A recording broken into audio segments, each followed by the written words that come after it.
अन्य महत्वना समाचारों पर नजर કરીશું। ગુજરાતમાં દારૂના દૂષણ અને અપરાધ પર હવે ઘમાસાણ મચ્યું છે।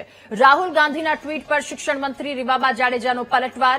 રીવાબા જાડેજાએ ટ્વીટ કરી રાહુલ ગાંધી પર પ્રહાર કર્યા। ગુજરાતમાં મહિલાઓ પર થતા અપરાધ રાષ્ટ્રીય સ્તર કરતા ઓછા છે। રીવાબાએ કહ્યું અત્યારે રાષ્ટ્રીય સ્તરે મહિલાઓ પર 4% જેટલા અપરાધ છે તો ગુજરાતમાં મહિલા વિરુદ્ધ 1.48% અપરાધ છે। રીવાબાએ કહ્યું माता बहनों की सुरक्षा में गुजरात नंबर 1 हतुं छे रहेशे ते तेमणे कह्युं अने वर्ष 2027 ની ચૂંટણીમાં કોંગ્રેસને સિંગલ ડિજિટ બેઠક મળશે। રીવાબાએ કહ્યું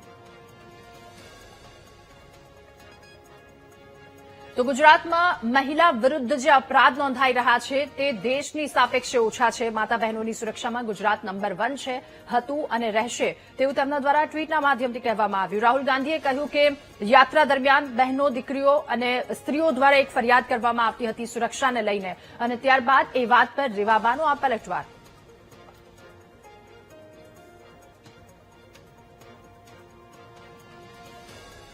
तो ड्रग्स और दारूना दूषण मुद्दे प्रगति आहिरे રીવાબા જાડેજા पर प्रहार कर्या। दारू और ड्रग्सना कारणे गुजरात में दुष्कर्मनी घटना बने तो तेनो विरोध न करवो जोईए।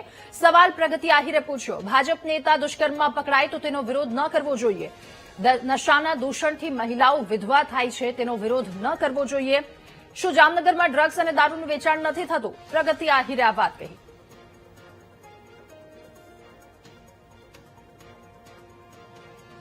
રીવાબા તમને પૂછવું છે કે ગુજરાતમાં દારૂ ડ્રગ્સના કારણે કોઈ દીકરીઓ વિધવા થાય તો શું એનો વિરોધ ના કરવો?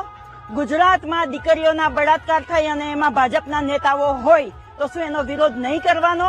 અને શું રીવાબા તમે મને કહી શકો કે તમારા જામનગરમાં તમારી વિધાનસભા ક્ષેત્રમાં એક ટીપુ દારૂ કે એક જરાક પણ ડ્રગ્સનું વેચાણ નથી થતું? શું તમે એનો ચોખવટ કરી અને મીડિયાની સામે આવીને કહી શકો છો? તમારા મતે તો ખાલી એવું જ છે કે તમારે મત લેવા અને 2027માં જીતવું છે। તમારા મતે એ નથી કે ગુજરાતની દીકરીઓ મહિલાઓ સેફ રહી અને ગુજરાતની અસ્મિતાને કાયમ રાખી શકીએ?